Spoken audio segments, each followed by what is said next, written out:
본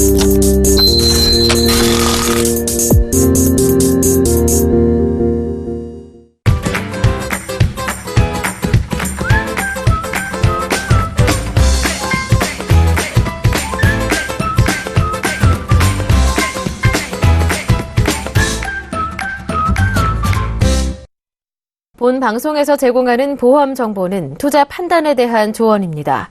보험 펀드 등의 가입은 투자자 자신의 판단과 책임에 따라 그 결과가 투자자 본인에게 귀속됨을 양지하시기 바랍니다. 안녕하세요. 머니컨설팅 진행의 최은정입니다. 보험을 한두 개쯤 들어 계신 가입자라면 돈이 급하게 필요할 때 손쉽게 손을 벌릴 수 있는 곳이 바로 보험사의 대출을 이용하는 건데요. 보험사 대출은 다른 은행에 비해서 쉽게 돈을 빌릴 수 있기 때문에 많은 분들께서 이용을 하고 계십니다. 그런데 내일부터 보험사 대출 심사가 더욱 깐깐해질 전망이라고 하거든요. 관련된 내용 자세히 알아볼 거고요. 또 불황형 대출로 불리고 있는 보험 약관 대출 역시 증가 추세라고 합니다. 이 보험형 약관 대출에 관한 궁금증까지도 친절히 풀어드리겠습니다. 오늘 머니컨설팅 시간에는 이후에 시청자와 함께하는 상담 시간이 있다는 거 알고 계시죠? 문자와 전화를 통해서 상담 요청하실 수가 있습니다. 전화는 02-3253-2669번이고요. 문자는 무료인데요. 013-3366-0110번입니다. 궁금한 점 상담 신청 내역 남겨주시면 저희 전문가들께서 도와드린다고 하니까요. 지금 바로 연락 주시면 되겠습니다. 예, 오늘 시청자분들과 함께 알찬 정보, 궁금증, 답답한 점 풀어주실 전문가를 먼저 소개해드리겠습니다. 머니스토리 시간인데요. 머니컨설팅 서정화 전문가와 함께합니다. 안녕하세요. 안녕하세요. 예, 반갑습니다. 바로 내일부터죠. 보험사 대출이 더욱 깐깐해질 전망이다라는 소식을 접했는데요. 보험사가 이렇게 대출 심사를 강화하는 이유가 분명히 있을 것 같거든요. 서정화 전문가님. 네, 아마 2월 달에 은행권에서 이제 여신 심사 가이드라인이라고 해서 그동안 아마 알고 계셨던 이런 주택 담보대출이나 이런 것들을 했던 것을 조금 대폭 바꿔가지고 이자를 그동안 내고 만기에 받던 것들을 이제는 원금과 이자를 같이 내는 형태가 됐거든요. 근데 2월 달에 시행을 했는데 보험사는 아직 시행을 안 했어요. 그렇게 되면 은행권에서 지금 만약에 대출을 받던 것들이 전부 다 보험사에 와서 여기는 안 되니까 은행은 안 되니까 보험사에 와서 대출을 받을 수가 있거든요. 이런 풍선 효과를 좀 미리 좀 막기 위해서 지금 그런 규제를 내린 게 아닐까 싶습니다. 예, 다음 달부터 보험사 대출 심사가 기존과 비교해서 조금 더 깐깐해질 거라고 했잖아요. 그러면 이제 좀 어떻게 달라지는 건지 설명 좀 해주세요. 네, 아마 방금 제가 말씀드렸던 내용이랑 같은 내용인 것 같은데 그동안은 아마 많은 분들이 원금에서 이자만 계속 내시다가 만기가 되시면 이 원금을 한 번에 털어버리고 뭐 다른 대출로 이제 바꾸신다든지 이렇게 하셨었거든요. 그러다 보니까 나보다 내가 가지고 있는 소득이나 이런 뭐 아니면은 그 외의 상황들을 고려하지 않고 많은 금액들을 좀 아마 대출을 받으셨을 거예요. 그러다 보니까 이 가계부채가 나날이 증가한다는 뭐 뉴스나 이런 것들은 아마 많이 보셨을 거예요. 근데 이제는 그야말로 빌린 만큼 갚을 수 있는 만큼 빌려서 그리고 라는 부분으로 이제 이자와 원금을 같이 내는 형태로 바뀌는 거죠. 예, 잘 알겠습니다. 이번에는요, 약관 대출에 대한 내용을 좀 들어보고 싶은데요. 대표적인 생계형 대출로 꼽히고 있습니다. 보험 약관 대출, 최근 증가 추세를 이어가고 있다고 하는데, 약관 대출은 어떻게 이용할 수 있는 건지 말씀 부탁드릴게요. 약관 대출 같은 경우는 이 보험이라는 거에 돈을 받는 거는 전부 다 해지 환급금 기준입니다. 뭐 그 예상치나 이런 것들 전혀 상관없이 그냥 해지 환급금 기준으로 이 금액 대비 뭐 50% 이제 상품에 따라 좀 다를 수 있겠지만 50% 또는 뭐 80%, 90%까지 받을 수 있게끔 되어 있는 거고 이 약관 대출이라는 거는 내가 가지고 있는 해지 환급금을 담보로 보험사에 돈을 빌리는 개념이라고 보시면 될 것 같습니다. 그래서 그 금액에 이제 일정 금액의 이자를 가산해가지고 그 가산 부분까지 해서 내기 때문에 어찌 보면 이자보다는 조금 더 높은 대출이지만 은행권보다는 조금 낮은 그런 대출을 좀 받을 수 있죠. 예, 한국은행의 기준금리를 1.25%로 전격 인하시켰는데요. 보험대출에는 어떤 영향이 있을지도 궁금합니다. 또 약관대출의 경우에는 가산금리를 어떻게 산정하는지도 말씀 부탁드릴게요. 일단은 이 보험사의 대출이든 은행권의 대출이든 이제 받아보시면 아실 거예요. 뭐 기준금리에 뭐 코픽스라고 해서 은행 대출을 받아보시면 거기에 서류에 이렇게 적혀 있거든요. 결과적으로 기준금리라는 것이 정해져 있는데 이 기준금리를 인하했다는 얘기는 이 전체적인 금액 자체 기준되는 게 내려갔기 때문에 거기에 가산금리를 얼마를 하느냐에 따라서 이 변동되는 것이 어쨌든 기준이 내려갔기 때문에 같이 내려올 수밖에 없기 때문에 대출 같은 경우 역시나 낮아질 수밖에 없죠. 그래서 미국에 만약에 금리를 인상하겠다 그러면 미국이 금리를 인상했으므로 우리도 금리를 인상할 수밖에 없는 그런 약간의 그런 동조화가 되는 형태가 나타나는데, 그렇게 됐을 때는 이러한 대출들도 역시나 기준금리가 올라갔기 때문에 이자율도 역시나 올라갈 수밖에 없기 때문에 그런 것들에 좀 민감하게 좀 반응하고 있습니다. 그러니까 한국은행이 기준금리를 올린다고 하는 게 약관대출 기준금리에도 문제가 있다. 네, 영향을 미치죠. 영향을 미친다라고 아시면 될 것 같습니다. 약관대출에는요, 금리 연동형, 확정형 이렇게 있는데요. 어떤 게 더 좋은지 시청자분들께서 헷갈리실 것도 같아요. 일단은 이 기준금리형의 이제 금리를 연동한 형태는 아마 제가 방금 말씀드렸던 것처럼 그동안 변화는 인상되거나 내려가거나 이런 것들을 전부 다 고려를 해서 변동이 되면 같이 내려가거나 같이 올라갔을 거예요. 근데 확정형 같은 경우는 좀 예전 같은 경우는 되게 높았습니다.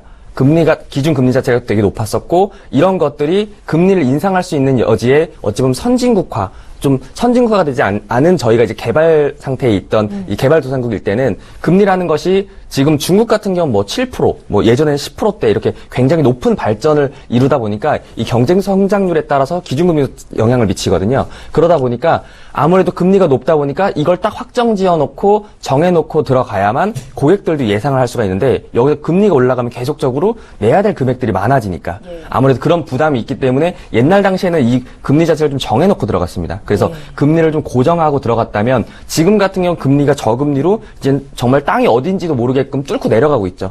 그렇기 때문에 이 금리를 연동해서 내려갈 수 있는 것에 조금 더 고객들을 위한 변동금리 형태로 해서 조금 더 금리를 낮춰서 내려갈 수 있도록 그렇게 좀 한 상태로, 반대로 말하면 은행에서도 금리가 올라갔을 때 더 많이 받겠다라는 약간의 그런 것들도 계산하에 움직이고 있는 것 같습니다. 그러면 지금 같은 시기에는 금리 연동형이 맞는지 확정형이 맞는지 많은 분들이 또 고민을 하실 것도 같은데요. 확정형의 경우 대출 금리가 유독 높다고 하잖아요. 그건 왜 그런 겁니까? 이거는 사실 통계를 내봤을 때 과거의 자료를 가지고 할 수밖에 없기 때문에 이 금리 연동형 같은 경우는 지금 대출이 더 어려워진 지금 같은 경우는 적은 금리, 낮은 금리의 그 금리를 되게 많이 빌리셨을 거예요. 그러다 보니까 평균치가 한 연 4% 정도밖에 되지 않는다고 통계치가 나오거든요. 근데 이 고정금리가 아닌, 고정금리인 이 지금 이 확정형 같은 경우는 일단은 옛날에 빌린 것들이 많고 지금은 대부분 다 고정금리에서 변동금리로 변하다 보니까 이런 것들이 이자 자체가 되게 높아요. 높은 상태로 그냥 알아보지 않으시고 또는 아니면 그런 변동에 대한 걸 생각을 하지 않으시고 내던 걸 그냥 내고 계시다 보니까 평균치가 7% 정도 되거든요. 그러다 보니까 금리 연동형보다는 확정형이 조금 더 높다라고 이야기를 하는 거지, 실제적으로 최근에 있는 뭐 최근 5년이라든지 최근 3년간 이렇게 따져보게 되면 훨씬 더 낮거나 아니면 고정이 없을 수도 있다라는 말씀을 드리고 싶네요. 예, 잘 알겠습니다. 보험 대출을 받으면요, 신용등급에 어떤 영향이 미치지는 않을까 하실 것 같거든요. 어떻습니까? 이 대출이라는 게 이제 일반적인 은행이나 이런 것들에서는 대출을 받으면 당연히 미칩니다. 왜냐면 여러 가지 고려를 했을 때. 근데 반대로 사회 초년생들 같은 경우는 대출이 하나도 없어요. 신용카드도 전혀 없고 아무것도 쓴 게 없으면 산정할 수가 없기 때문에 그냥 5등급으로 딱 잡고 들어갑니다. 근데 그래서 오히려 대출을 받거나 이렇게 되면 신용등급에서는 어찌 보면 더 좋을 수가 있어요. 이게 그냥 어찌 보면 표현을 이렇게 하면은 은행에다가 내가 돈을 빌렸어요. 일정한 금액을 빌렸는데 이 금액을 잘 갚아요. 매달 꾸준히. 신용도가 되게 높아지겠죠. 그러면 또 빌릴 수 있게끔 한다라는 개념으로 좀 보시면 되는데, 신용등급은 여러 가지 산정 기준에 의해서 이제 하겠지만 그런 것들에 대한 이 신용에 대한 자주 반복적으로 하는 것들에 대한 걸 인정해서 등급이 높아집니다. 그래서 은행 같은 경우도 대출이 있거나 아니면 그 외에 자금들을 갖고 있으면 뭐 VIP, 뭐 MVP 이런 식으로 등급 산정을 해서 혜택을 되게 많이 주거든요. 마찬가지로 지금 이 신용등급에 대한 걱정을 하시는데 대출을 받으면 나옵니다. 그러나 약관대출이나 이런 형태는 이 내가 갖고 있는 담보에 은행에서 보험사에 돈을 빌리는 거기 때문에 나만의 은행에서 돈을 빌리는 거거든요. 그래서 신용등급과는 사실 무관합니다. 그러니까 대출을 받으면 사실 갚을 여력이 있다는 걸 증명할 수 있는 길이 되기 때문에 신용등급에는 오히려 좋을 수도 있다라는 말씀이신 걸로 이해를 하겠습니다. 그런가 하면요, 원리금이 연체될 경우에 신용등급에 또 영향이 있지 않을까라는 생각이 드는데 이건 영향이 있을 것 같아요. 영향이 있을 수 있죠. 근데 이 약관대출은 없습니다. 근데 있는 것부터 먼저 말씀을 드리자면 보통 이제 신용카드를 쓰시든 아니면 그 외에 대출을 쓰시든 아마 많은 분들이 쓰셨을 거예요. 그렇게 했을 경우에는 보통 연체가 하루, 이틀 됐을 때는 예를 들어서 만약 A라는 뭐 카드사가 있다, A라는 은행이 있다 그러면 공유를 하지 않습니다. 뭐 영업일수로 한 5일 정도까지는 공유를 하지 않고 있다가 영업일수 5일이 지나서 연체가 되고 점점 장기 연체가 됐을 때는 전 금융사에 다 공유를 해서 신용등급을 다 같이 떨어뜨립니다. 그러나 만약에 이 영업일수가 5일이 되지 않고 하루 이틀 연체를 할 수가 있거든요. 왜냐하면 뭐 계산을 잘못했다든지 통장에 다른 곳에 넣어놨다든지 이렇게 되면 연체가 될 수가 있는데 그렇게 했을 때는 그 회사에서 자체적인 신용등급에 대한 부분만 하락을 시키지 전체적으로 공유를 하진 않거든요. 네. 근데 지금 이 원리금이 연체가 됐다. 물론 주택담보대출이나 그 외의 대출 같은 경우는 말씀하신 대로 신용등급이 내려갈 수 있지만 약관대출 같은 경우 내 은행에서 내가 빌렸는데 내가 주인이고 내가 있는 돈을 담보로 빌렸기 때문에 그런 부분에는 사실은 원금과 이자에 대한 그 가산이 계속될 뿐이지 신용등급과는 사실은 좀 무관합니다. 약관대출의 경우 원리금이 연체가 되어도 내 신용등급과는 무관하다라는 말씀 들어봤습니다. 약관대출 갱신할 수 있는데 이거는 또 어떻게 하는 거예요? 약관대출의 갱신이라는 개념 자체가 저는 이렇게 보고 싶은 게 제가 매달 돈을 내고 있기 때문에 보험 자체가 유지가 되고 있을 거 아니에요. 그러면 그 내가 빌렸던 당시에 해지 환급금은 분명히 좀 어느 정도 있었을 거예요. 거기에서 그 뭐 1년이라든지 시간이 지난 다음에 만약에 또 대출을 받으려고 했으면 그동안 냈던 이 보험료가 있고 환급률 자체가 올라갔기 때문에 해지 환급금이 올라갔을 거예요. 그러면 내가 받을 수 있는 그런 대출 규모도 더 커졌을 거고 그래서 갱신에 대한 부분도 마찬가지로 이 대출 받을 수 있는 규모도 더 커지고요. 그다음에 이 앞에서 말씀드렸다시피 대출을 만약에 갚지 않았었다. 근데 갱신이 된다라는 거는 대출의 만기가 있어서 이 만기를 연장을 못했을 때 갱신이라는 거지 이렇게 계속적으로 만약에 연장이 된다라고 하면 그냥 원금과 이자를 계속 내면 되기 때문에 갱신하는 의미가 사실은 좀 불투명하다고 볼 수 있습니다. 예, 알겠습니다. 이제 끝으로 보험사 약관 대출을 이용하시려고 하시는 분들께 꼭 알아야 될 사항이 있다면 한 말씀 부탁드릴게요. 일단은 대출이라는 것도 그렇고 모든 것들이 사실 겉보기 안전한 것은 아니거든요. 왜냐면 겉보기에 되게 안전해서 예금자 보호 안에 틀에 넣어서 5천만 원을 보호한다. 그러면 돈을 다 분산 투자를 해야 되는데 사실 그게 더 효율적이지도 않거든요. 더 효과적이지도 않고 이 예금자 보호라는 식의 뭐 안전한 것들 이런 것도 역시나 안전한 것이 아니고 오히려 더 경각심을 가지고 보셔야 될 거는 예를 들어서 기존에 갖고 있던 금리 자체 금리 연동형이 아니라 확정형으로 7%, 평균이 7%라는 얘기는 뭐 10%도 있으실 거고 12%도 있으실 거고 그다음에 자동차 캐피탈이나 이런 것도 굉장히 높은 금액인데 사실 모르시거든요.